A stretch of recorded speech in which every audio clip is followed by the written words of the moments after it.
You are listening to Alex Nanlohi Podcast, to know the Lord and to make Him known.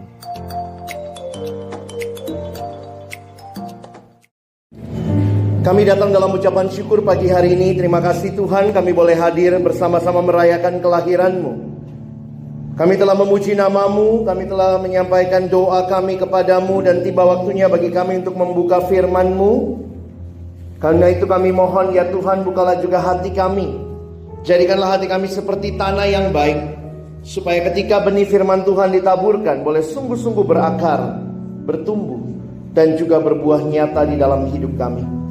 Berkati baik hamba-Mu yang menyampaikan dan setiap kami yang mendengar. Tuhan, tolonglah kami semua, agar kami bukan hanya jadi pendengar-pendengar firman yang setia, tapi mampukan dengan kuasa dari Roh-Mu yang kudus, kami dimampukan menjadi pelaku-pelaku firman-Mu di dalam hidup kami, di dalam masa muda kami. Bersabdalah ya Tuhan, kami umat-Mu sedia mendengarnya. Dalam satu nama yang kudus, nama yang berkuasa, nama Tuhan kami Yesus Kristus, kami menyerahkan pemberitaan firman-Mu. Amin. Shalom. Selamat pagi Bapak Ibu Guru dan juga adik-adik yang saya kasih dalam Tuhan Yesus Kristus. Kita hari ini merayakan Natal, dan tema yang sama-sama kita pikirkan adalah kelahirannya memulihkanku. Saya mengajak sama-sama kita akan melihat di dalam Lukas pasal yang kedua. Hanya akan membaca 2 ayat ya, ayat 10 dan ayat yang ke-11. Kalian bisa perhatikan di slide di depan. Kita akan membaca 2 ayat ini bersama-sama. Mari kita membaca ayat ini bersama-sama. 1, 2, iya. Lalu kata malaikat itu kepada mereka, jangan takut, sebab sesungguhnya aku memberitakan kepadamu kesukaan besar untuk seluruh bangsa. Hari ini telah lahir bagimu juru selamat, yaitu Kristus Tuhan di kota Daud. Saudara yang dikasihi Tuhan, kita merayakan Natal biasanya setiap tahun tanggal 25. Tapi perayaan Natal harusnya sih bergema dalam hati kita senantiasa. Sayangnya memang Natal makin meriah, sehingga jadi pertanyaan besar bagi kita. Apa saja hal yang orang ingat pada waktu Natal? Mungkin orang lebih ingat dengan pernak-pernik Natal, sehingga lupa apa artinya Natal. Di dalam satu perenungan yang ditulis oleh seorang pendeta, dia mengatakan merayakan Natal itu berbahaya. Kenapa? Karena mungkin pada waktu orang merayakan Natal, orang begitu fokus sama hal-hal yang lain, yang bukan hal yang utama. Bahkan pendeta ini mengatakan kalau Yesus datang Natal kita sekarang, mungkin Yesus pun terbengong-bengong kagum. Apa hubungannya semua ini sama saya? Yesus, apa hubungannya Yesus sama Santa Claus? Sepupuan.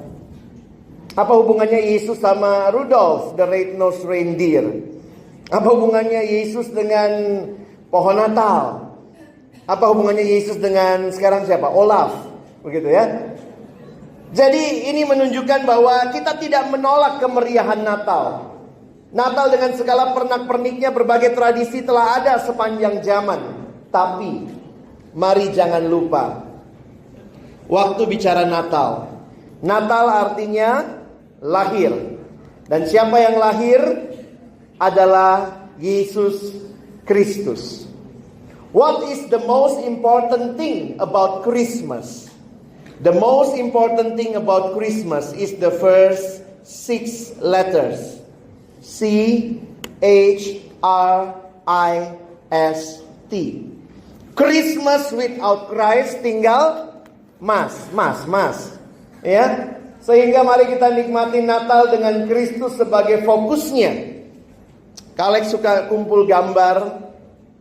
Gambar ini memberikan sejuta makna begitu ya. Christmas is empty without Jesus. So Jesus supposed to be at the very heart of our Christmas. 2 ayat yang kita baca tadi. Saya akan fokus kepada ayat ini, mengajak kita melihat siapakah yang lahir pada waktu Natal. Perhatikan ada 3 gelar atau 3 nama yang muncul di situ. Mari perhatikan sama-sama bahwa yang lahir adalah juru selamat, Kristus Tuhan. Siapakah Yesus? 3 nama ini yang akan kita renungkan pagi ini. Juru selamat, Kristus, dan Tuhan. Kita lihat yang pertama terlebih dahulu. Mari kita lihat siapakah Yesus sebagai juru selamat. Memang terjemahan Alkitab kita menggunakan kata juru selamat karena terjemahan tahun 74. Dulu waktu Kak Alex masih kecil saya juga nggak ngerti gitu ya. Apa sih juru selamat? Saya karena kebanyakan nonton film silat, film kungfu, saya pikir Yesus itu jurus. Ya, jadi dulu kalau nonton film kungfu ada jurus bangau ya, ada jurus apa gitu. Nah, Yesus jurus selamat begitu ya. Apa artinya juru? Kalau kita lihat bahasa Indonesia, juru berarti ahli. Juru selamat berarti dalam hal menyelamatkan dia yang paling ahli. Inggris hanya menggunakan kata savior. Terjemahan Alkitab yang baru menggunakan kata penyelamat.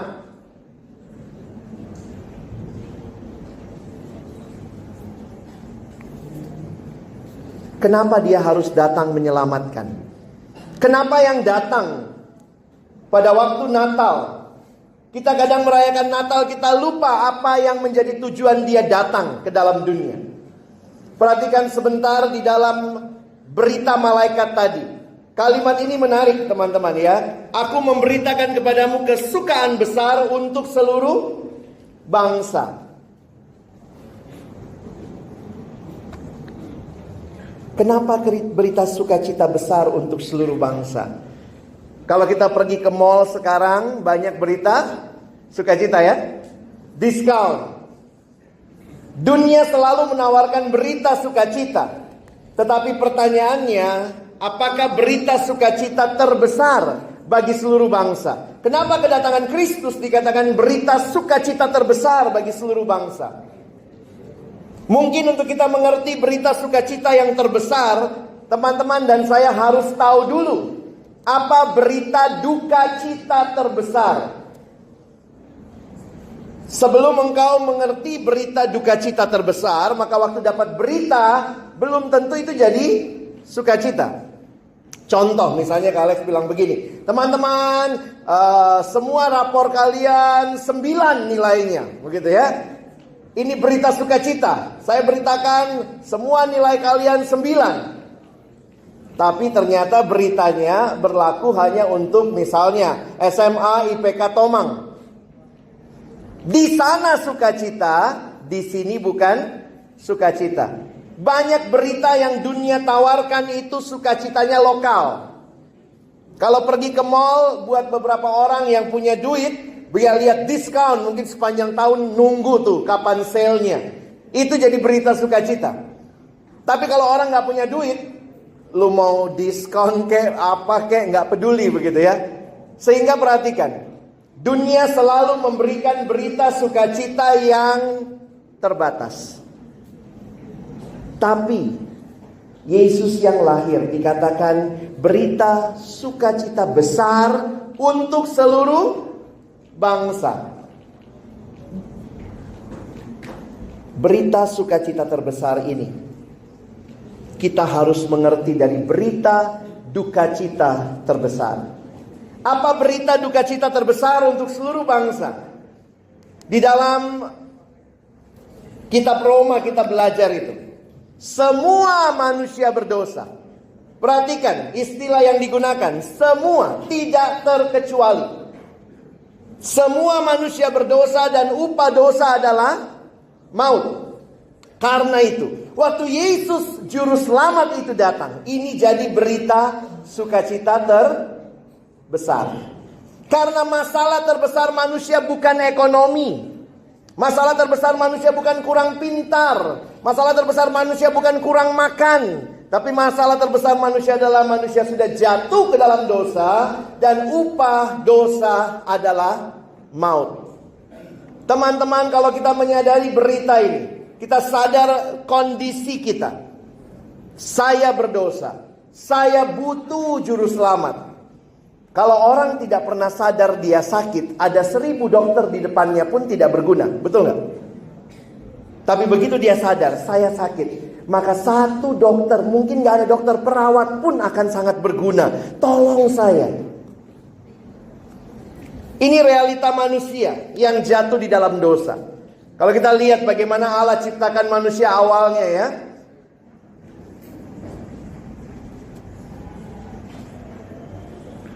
Allah ciptakan manusia awalnya di dalam relasi. Perhatikan manusia dicipta dalam relasi dengan siapa? Pertama, relasi dengan Allah.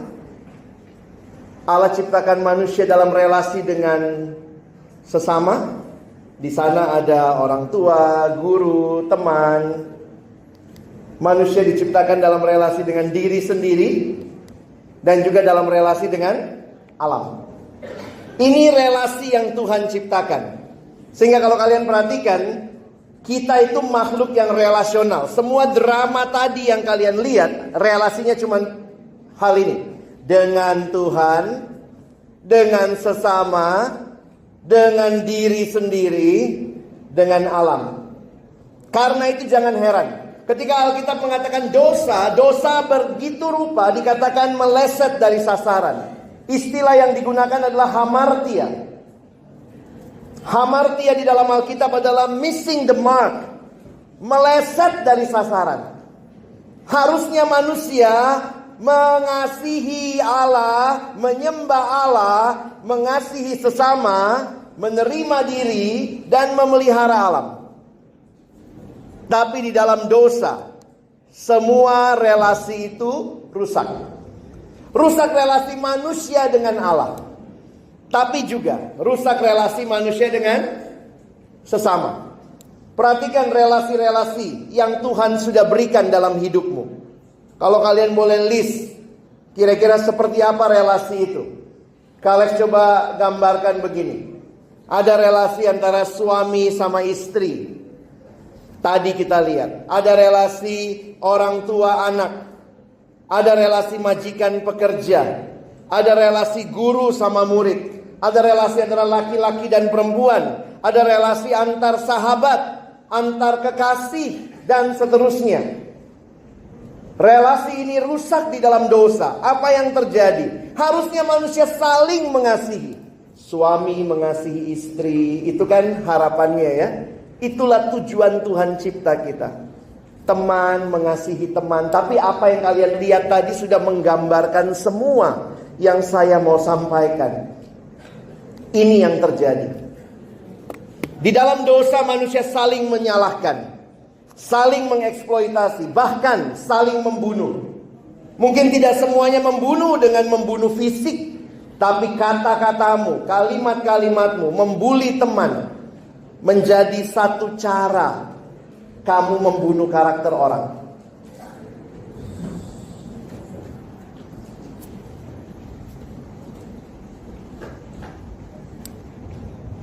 Banyak orang membunuh orang lain dengan kalimat-kalimat dan perkataannya.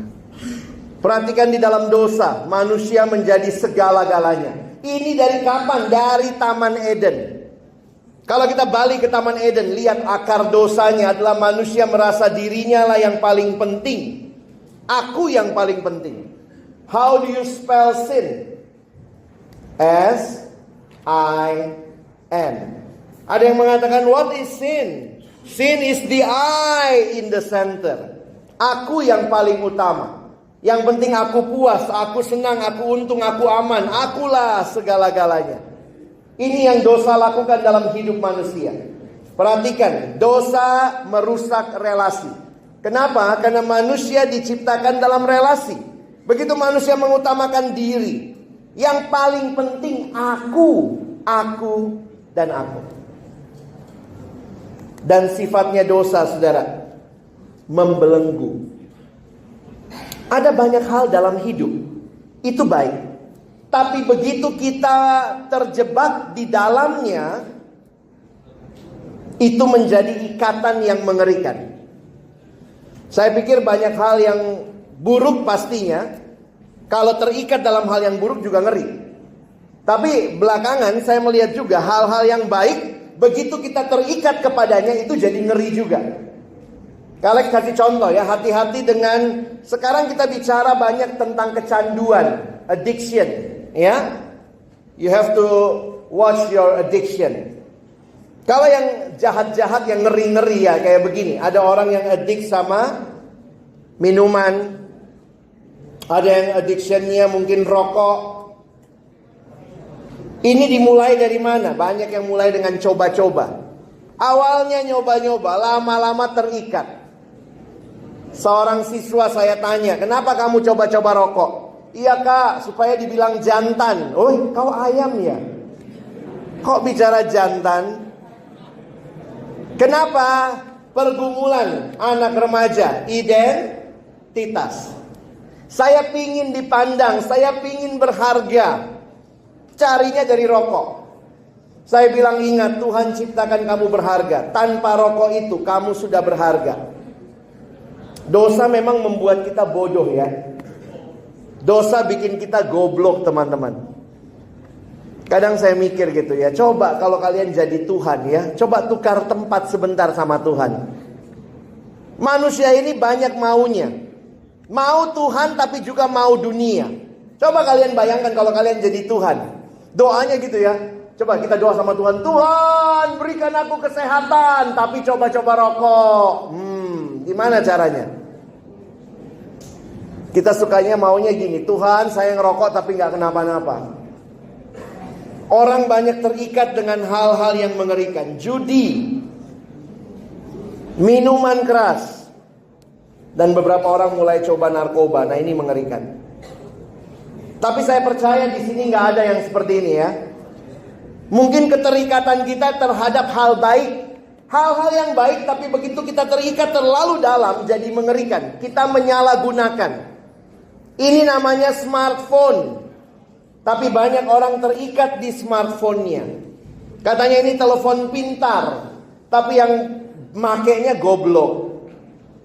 Kita pakai handphone yang luar biasa, yang sangat smart, tapi kita pakai untuk melakukan dosa. Ada yang terikat dengan belanjaan, konsumerisme. Ini ngeri juga. Keterikatan. Boleh nggak belanja? Boleh. Tapi kalau gila belanja, itu sudah masuk ke dalam keterikatan. Sulit memang membedakan yang mana keinginan, mana kebutuhan.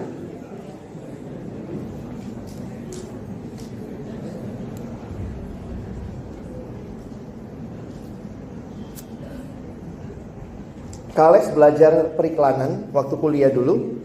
Di iklan itu sederhana teman-teman. Membuat keinginan jadi kebutuhan. Jadi kita sih gak butuh-butuh amat benda itu. Tapi karena kita pengen. Nah lihat, iklan mencoba membuat yang namanya kebutuhan atau keinginan itu jadi kebutuhan. Jadi hati-hati, jangan percaya dengan semua yang diiklankan. Begitu kamu terikat dengan belanja, maka ingat, uang berapapun tidak akan pernah cukup. Ada yang terikat dengan ini? Drama Korea? Wah, kalau nonton drama Korea semalaman begitu ya, wah, melek terus. I'm so tired but I can't stop watching, ya. Opa, oma, ya. Sarang, ya, sarang semut, sarang tawon. Kalian nggak tahu ya, boleh nggak nonton drama Korea? Boleh, tapi masalahnya kalau sudah terikat. Saya nggak tahu ini siapa gitu ya. Mau koleksi aja, lihat foto-fotonya gitu ya, drama-dramanya ya.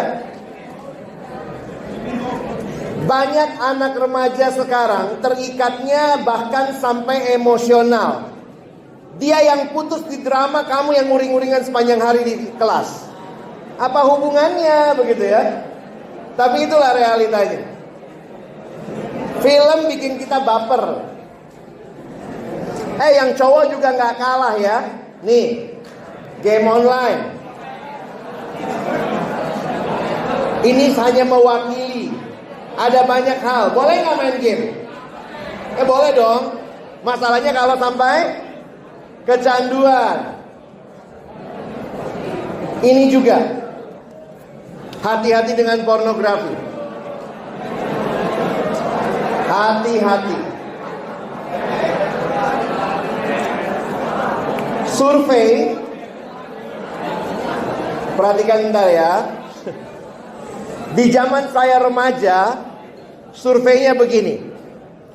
7 dari 10 laki-laki terjebak pornografi. Itu zaman saya remaja. Saya agak takut surveinya sedikit berubah sekarang. 10 dari 10 remaja terjebak pornografi. Hati-hati. Pornografi membuat kita sulit melihat kekudusan. Orang pakai baju aja bisa kau telanjangi di pikiranmu. Jadi hati-hati. Pornografi sangat merusak. Ada yang terikat juga dengan hal-hal seperti ini.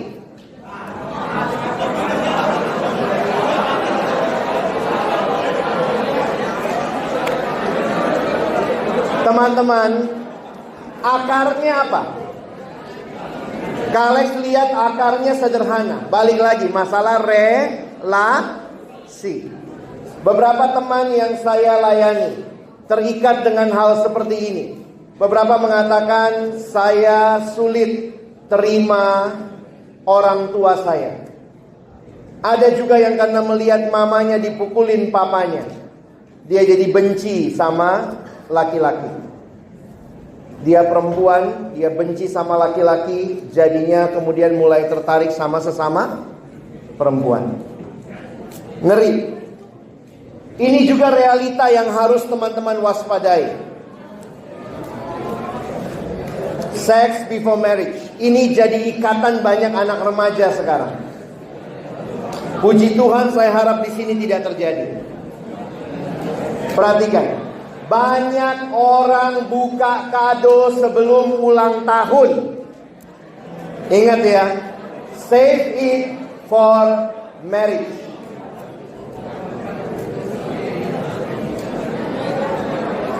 Ini juga yang kita mau bicarakan hari ini ya.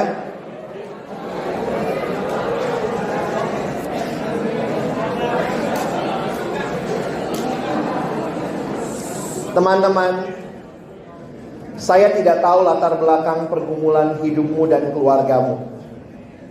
Mungkin kamu jadi anak yang cari perhatian. Di kebaktian gak bisa diem, ngobrol terus. Kamu selalu butuh teman. Kenapa? Karena di rumah bisa jadi kamu anak yang kesepian. Saya kadang-kadang, makanya saya jarang negur. Dari mimbar saya jarang negur. Saya kadang-kadang kalau lihat anak yang ngobrol, saya cuma sedih dalam hati. Kasihan ya, mungkin di rumah dia sepi banget. Mungkin kamu sangat membutuhkan orang lain. Apa yang menjadi realita zaman ini? Ini realita yang seringkali menyedihkan. Tidak mudah. Apa yang digambarkan tadi, saya pikir ini bukan sekedar drama. Tentu drama karena banyak yang dilebih-lebihkan. Tapi beberapa orang mungkin berkata, my experience is even worse. Kalau kamu punya keluarga yang baik, puji Tuhan, bersyukur. Pakai talentamu, layani Tuhan. Tapi kalau kamu dalam kondisi keluarga yang sedang sulit, mari belajar berharap kepada Tuhan. Saya banyak ketemu anak remaja yang melihat orang tuanya begitu gampang berantem. Realita yang akhirnya juga berakhir dengan keluarga yang berpisah.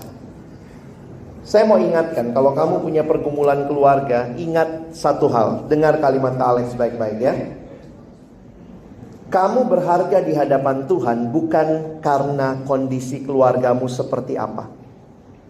Kamu berharga karena Tuhan menciptakan kamu berharga. Kamu tidak jadi berharga atau tidak berharga karena kondisi keluargamu. Memang itu hal yang menyedihkan. Kalau kondisi keluargamu seperti gambar di depan. tapi kamu tetap berharga karena Tuhan yang ciptakan kamu mengatakan engkau berharga. Kadang kita sulit menerima. Kenapa dia orang tuaku? Kenapa ini papaku? Kita bandingkan sama papa orang lain. Beberapa anak mungkin mengalami abuse. Ada yang mungkin pernah dipukul, tapi juga ada yang mengalami pergumulan kesepian. Kesepian itu bukan karena tidak ada materi. Materinya dapat, tapi kehadirannya tidak ada. Saya makin melayani belakangan ini, makin melihat ini tema-tema yang menjadi pergumulan banyak orang, bahkan keluarga orang-orang percaya. Dan banyak anak tumbuh di dalam kepahitan. Dan kalau kepahitan itu menguasai, perhatikan, ini betapa ngerinya ini. Menjadi kemarahan. Hati yang pahit, sulit menerima.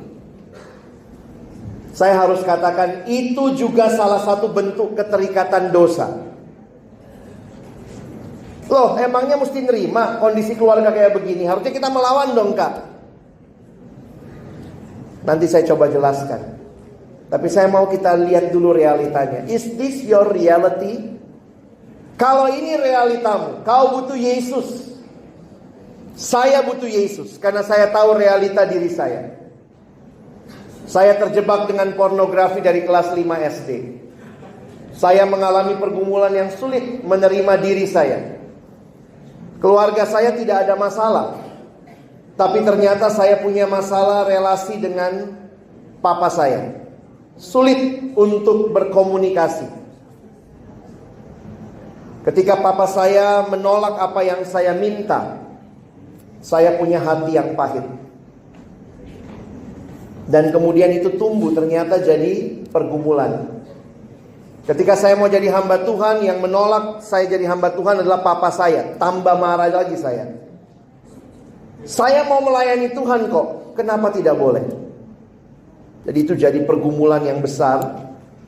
Sampai akhirnya kami tidak ngomong kira-kira 1 tahunan. Papa saya diamin saya juga sombong. Ngapain? Setahun kemudian Tuhan pulihkan relasi kami setelah saya jadi hamba Tuhan. Dan disitulah saya melihat betapa indahnya relasi yang Tuhan pulihkan. Kadang-kadang kita bertumbuh di dalam kemarahan. Mungkin kamu bertumbuh di dalam akar pahit. Karena apa yang menjadi realitas sulit kau terima. Ini yang dosa bawa dalam hidup kita. Dosa membawa ketidakpastian, ada rasa bersalah, kekosongan, frustasi, keterikatan. Tidak heran Alkitab mengatakan upah dosa adalah maut. Kalimat ini bagi saya jadi penting. Melihat betapa mengerikannya dosa. Sin hanya membawa manusia kepada hopeless end. Karena itu saya dulu waktu SMA, saya ini anak baik, cukup pintar. Di sekolah lumayan terlihat menonjol. Tapi satu hari saya ikut sebuah retret kelas 1 SMA. Di situ saya sadar.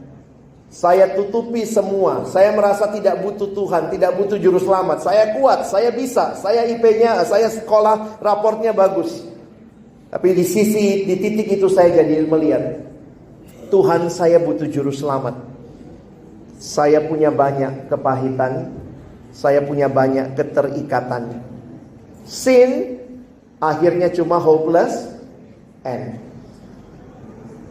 Saudara, waktu saya lihat gambar ini pertama kali, ini gambar yang kalau kalian googling, kalian ketemu ini judulnya Peter Drowning. Petrus tenggelam. Ini sebenarnya sudut pandang Petrus yang tenggelam. Di atas air, di permukaan air itu Yesus mengulurkan tangannya. Jadi jangan salah lihat, jangan kau pikir Yesus yang tenggelam ya. Enggak. Ini Petrus lagi tenggelam, Yesus mengulurkan tangannya. Pertama kali saya lihat gambar ini, saya nangis. Gambar ini mengingatkan saya betapa mengerikannya dosa dan betapa manusia tidak dapat menyelamatkan dirinya sendiri. Saudara dan saya butuh juru selamat.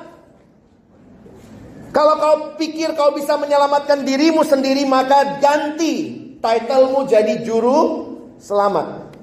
Tapi karena sin, hopeless end, sin hanya membawa maut, maka saya butuh juru selamat. Dosa itu masalah kita, tapi solusinya dari Allah. Sin is our problem, but the solution is from God. So if you search an answer to life, Jesus, you have found Him. Hanya di dalam Yesus. Cari di mana itu ya, keyboard S-nya 2 begitu ya. Demi kepentingan ilustrasi. Inilah berita yang disampaikan malaikat kepada Yusuf di dalam mimpinya. Ini kalimat malaikat, kita baca sama-sama ya. 1, 2, ya. Ia akan melahirkan anak laki-laki dan engkau akan menamakan dia Yesus, karena dialah yang akan menyelamatkan umatnya dari... Kalau engkau punya pergumulan hidup, pergumulan keterikatan di dalam dosa, di dalam kepahitan karena relasi-relasi yang tidak sesuai dengan yang kau harapkan, itu semua hanya membawa maut. Kau butuh Yesus. Saya butuh Yesus. Puji Tuhan, yang lahir waktu Natal adalah juru selamat. Yesus datang ke dunia jelas tujuannya menyelamatkan. Dia tidak datang untuk studi tour, studi banding atau live in. No. Dia jadi sama dengan manusia.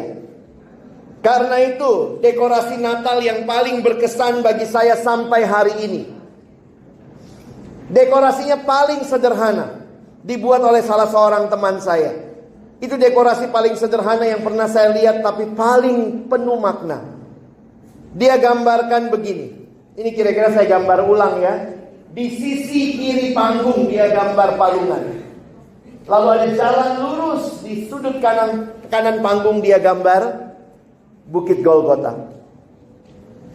Dia hanya mau menyatakan bahwa sang bayi yang lahir, tujuan akhirnya jelas, mati di kayu salib, supaya engkau dan saya yang penuh dengan dosa beroleh keselamatan. Waktu saya dapat gambar ini pertama kali, ini gambar siluetnya hidup Yesus. Tapi di mana Yesus bilang sudah selesai? Di kayu salib. Di kayu salib Yesus berkata sudah selesai. Ini menunjukkan kepada kita ada tujuan yang dia sampaikan bagi kita. Dia bayar harga yang sangat mahal untuk penebusan kita. Allah membuktikan kasih-Nya bagi kita. Seorang penginjil bernama Billy Graham mengatakan kalimat ini. Allah membuktikan kasih-Nya pada kayu salib. Ketika Kristus digantung, berdarah dan mati, itulah saatnya Allah berkata kepada dunia, I love you. Aku mencintaimu. Natal tidak bisa dilepaskan dari Jumat Agung dan Paskah. Harus menjadi satu paket. Seorang teolog bernama John Stott mengatakan kalimat ini. Saya suka kalimatnya ya. Ini bisa jadi like this ya. If we are looking for a definition of love, we should look not in a dictionary, but at Calvary. Mau tahu apa itu kasih? Nggak usah buka kamus, lihat apa yang ada di Calvary itu. God is love. Jesus prove it. Kalau orang ditanya sekarang, apa itu? Gimana love? Gimana love? Langsung tangannya begini semua ya. Sarang gitu ya. Sarang semut ya. Tapi ada kalimat yang menarik ya. This is not love. This is not love. In Christianity, this is love. Kasih itu ada di kayu salib. Saudara butuh juru selamat? Saya butuh, saya nggak tahu kamu. Tapi kalau kau dengar penjelasan tadi, betapa mengerikannya dosa, kepahitan yang kau simpan, maka hari ini saya memberitakan kepadamu, yang lahir juru selamat. Dia bukan hanya juru selamat, gelar kedua, dia Kristus. Nanti lihat di kamus Alkitabmu ya. Semua Alkitab cetak di belakangnya ada kamus. Ini penjelasan tentang Mesias. Kalian buka di kamus Alkitabmu, ada kalimat ini. Mesias itu sama dengan Kristus. Terjemahan Yunani dari kata Ibrani Mashiach, artinya yang diurapi oleh Tuhan. Yesus disebut Kristus karena dialah yang dipilih Allah menjadi penyelamat dan Tuhan. Akhirnya Kristus juga menjadi nama diri untuk Yesus. Jadi sebenarnya Kristus itu jabatannya, gelarnya. Yesus Sang Kristus, Yesus Sang Mesias, Isa Al-Masih. Apa yang mau disampaikan? Janji tentang Mesias telah disampaikan ratusan tahun sebelumnya. Perhatikan misalnya dalam kitab Yesaya, 700 tahun sebelum kedatangan Mesias, Yesaya sudah memberitakan ini. Mesias ini akan datang membawa kelepasan. Kita lihat kalimat Paulus. Kita baca sama-sama ya, Galatia 4, 1, 2 ya. Tetapi setelah genap waktunya, maka Allah mengutus anaknya yang lahir dari seorang perempuan dan takluk kepada hukum Taurat. Ia diutus untuk menebus mereka yang takluk kepada hukum Taurat, supaya kita diterima menjadi anak. Setelah genap waktunya. Petrus juga kalimatnya menarik. Tuhan tidak lalai menepati janjinya. Apa yang bisa kita pelajari dari Kristus? Saya ajak kita perhatikan, Kristus adalah pengharapan bagi kita. Pengharapan kita bukan dari dunia, bukan dari manusia, tapi dari Allah. Karena itu jangan kehilangan harapan. Kalau dosa tadi membawa hopeless end, ini kalimat dari Pastor Rick Warren. Jesus turns our hopeless end into endless hope. Terakhir, dia bukan hanya juru selamat, dia bukan hanya Kristus, dia juga Tuhan. Ini menarik teman-teman, ada dua istilah besar di Alkitab. Istilah pertama itu istilah pencipta. Kalau saya cipta, contohnya saya cipta benda ini ya. Kalau saya cipta benda ini, maka begitu dicipta benda ini milik saya. Saya pemiliknya. Di dalam konsep cipta ada konsep kepemilikan. Makanya kalau kita mengatakan Tuhan pencipta, itulah kita. Tanpa dia, kita bukan apa-apa. Tanpa manusia, Tuhan tetap Tuhan. Tapi tanpa Tuhan, manusia bukan siapa-siapa. Konsep kedua di Alkitab yang besar adalah konsep penebusan. Menarik ya, konsep penebusan ini istilah pasar, istilah ekonomi. Kalau ada sebuah benda tergadai terjual, tergadai begitu ya, apa artinya menebus? Menebus berarti saya bayarkan sejumlah uang atau saya tukar dengan barang supaya benda itu kembali jadi milik saya. Menarik ya.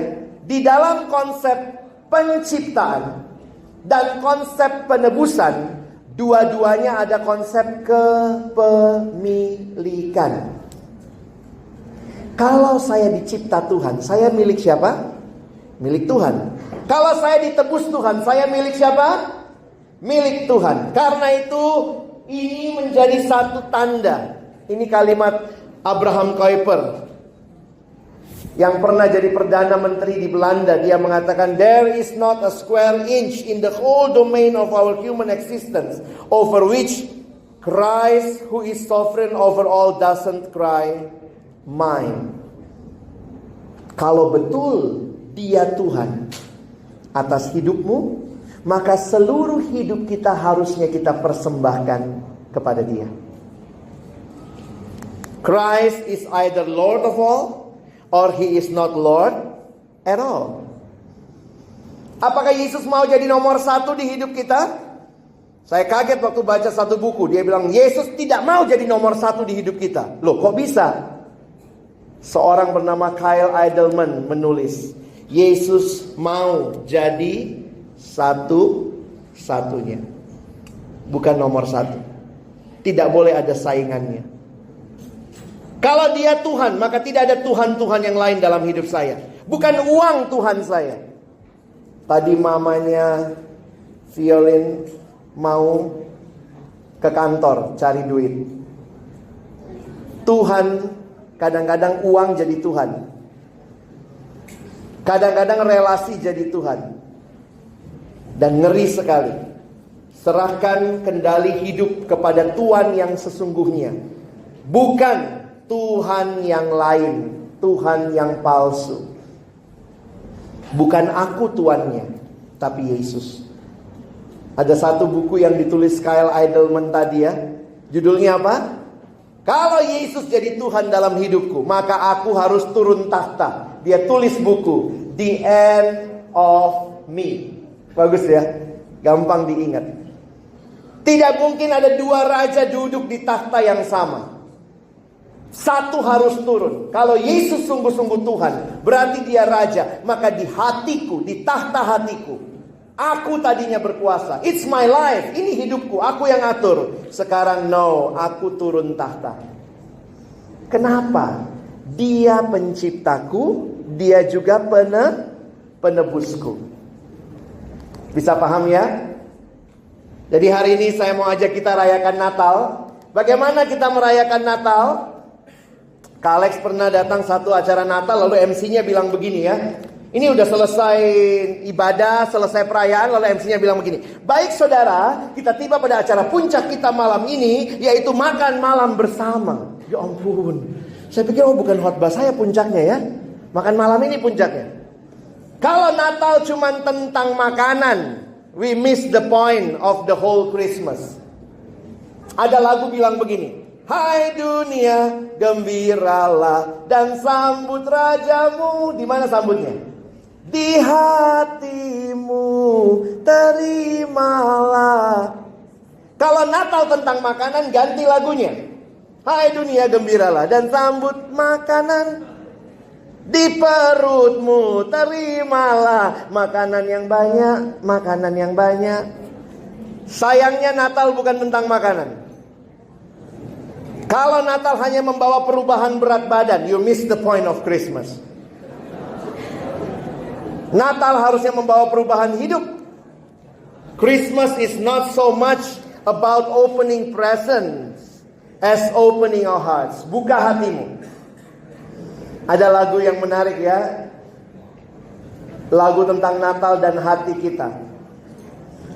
Christmas isn't Christmas till it happens in your heart. Somewhere deep inside you is where Christmas really starts. So give your heart to Jesus. You'll discover when you do that Christmas really Christmas for you. Dapatkan CD dan kasetnya. Natal itu tentang Kristus, ya. Ayo buka hati, terima Yesus dalam hidup kita. Pulang dengan hati yang berpusatkan Kristus. Ingat ya, 3 hal. Apa yang pertama? Dia juru. Kalau dia juru selamat, tinggalkan dosa. Sekarang hidup di dalam kebenaran. Yang kedua, Yesus adalah Kristus. Berarti kita tinggalkan keputusasaan. Kita hidup dalam pengharapan. Teman-temanku, ada pengharapan buat keluargamu. Ada pengharapan buat pemulihan di keluargamu. Ada. Bagaimana caranya? Hidupi dulu kebenaran. Kebenarannya apa? Ampuni orang tuamu.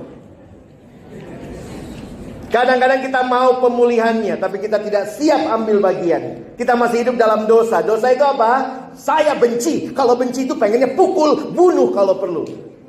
You want a recovery in your family? Start from doing right things. Mulailah ada pengharapan. Terakhir, dia adalah Tuhan.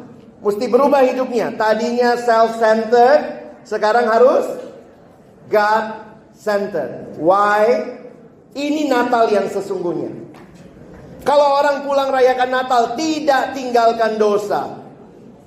masih hidup dalam keputusasaan, masih pulang sangat egois. Bukan Natal. Ada komitmen untuk berubah. Alkitab pakai istilah, ada yang ditanggalkan, ada yang dikenakan. Bangun hidup yang berakar dalam firman.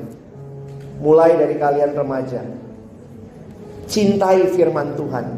Jangan anggap enteng. Hargai komunitas, bertumbuhlah dalam komunitas.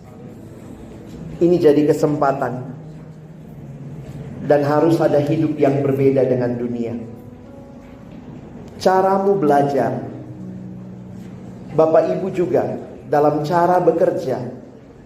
Khotbah ini bukan cuma buat anak-anak, buat kita semua, buat saya. Cara kita bergaul. Kalau sudah punya pacar, cara berpacaran. True love waits. Ada kecil di bawah. Save it until marriage. Dan bagi teman-teman yang punya pergumulan, kita baca kalimat ini sama-sama ya. 1, 2, ya. God can heal a broken heart, but you need to give him all the pieces. Trust in the Lord. Seringkali kita bilang begini, Tuhan, gimana saya bisa mengampuni?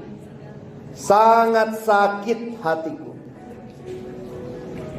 Tapi ada satu kalimat yang saya baca. Kita yang diampuni Tuhan harusnya bisa jadi orang yang mengampuni. Forgiven people forgive others. Mulai dengan mengampuni. Forgiveness can transform our relationship with God, with others, and even with ourselves. Tuhan berjanji, firman-Nya mengatakan, He heals the broken-hearted and bandages their wounds. Tuhan membalut hati kita yang terluka. Saya tutup dengan slide ini. Ini juga realita. Saya harap kita dengar baik-baik.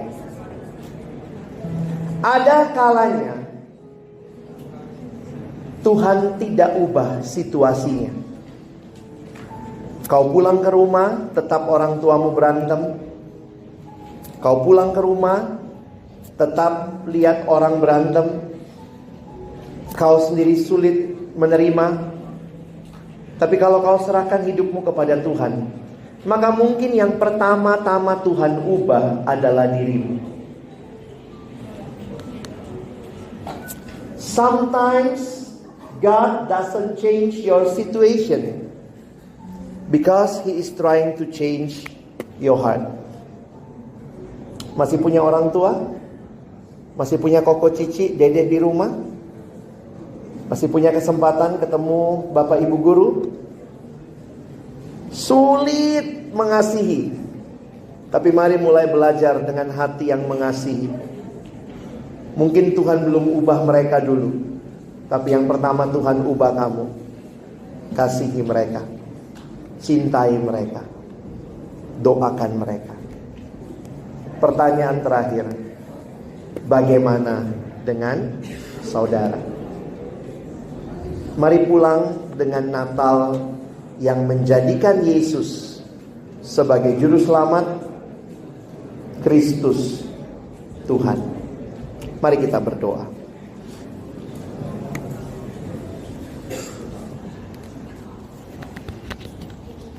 Seringkali Natal kami sangat meriah, tapi kami pulang dengan hati kosong.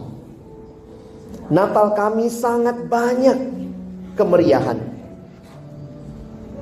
Begitu kerlap-kerlip lampu, tapi kami pulang hati kami gelap. Seringkali Natal kami terlihat begitu berbagi, tapi hati kami begitu egois. Kami mau pulang dengan menjadikan Engkau juru selamat kami, menjadikan Engkau Kristus. Tuhan atas hidup kami. Tolong kami pulang dengan hati yang mau melakukan kebenaran, karena kami telah diselamatkan dari dosa. Tolong kami pulang dengan hati yang tidak putus asa, ada pengharapan di dalam Tuhan, karena Engkau Kristus. Tolong kami pulang dengan hati yang menjadikan Engkau segala-galanya, bukan diri kami. Mungkin kami pulang, rumah kami masih sama, situasi kami masih sama. Di sekolah juga kami mungkin mengalami ditekan, dibully teman-teman. Tapi biarlah kami pulang dengan hati yang mengasihi Tuhan dan belajar mengasihi sesama. Berikan pemulihan itu di hati kami, Tuhan. Terima kasih banyak. Biarlah Natal tahun ini kami dipulihkan untuk terus hidup dalam kebenaran, terus berharap kepada Tuhan, dan terus menjadikan Engkau segala-galanya.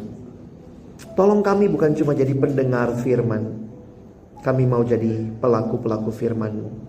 Dalam nama Yesus kami berdoa. Amin.